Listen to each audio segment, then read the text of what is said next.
Exercise 6.3, question number 1. Find the value of unknown angle x. So here we see in a triangle, there are two angles given, but one angle, the value is not given, we have to find. So the property we will use is property called angle sum property. So we write down here that by angle sum property, sum of the angles.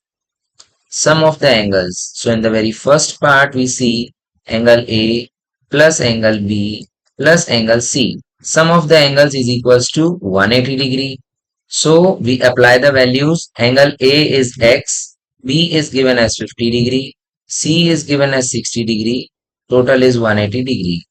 Now X plus 110 degree is equal to 180 degree. X equal to 180 minus 110.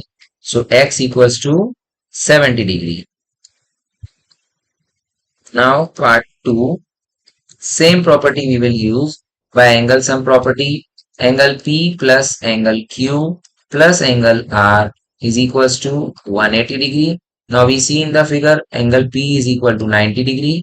It is mentioned by a symbol. So 90 degree plus 30 degree plus R is X equals to 180 degree. 90 plus 30 is 120 degree. 120 plus X equal to 180 degree. X will be equals to 180 minus 120. So X equals to 60 degree.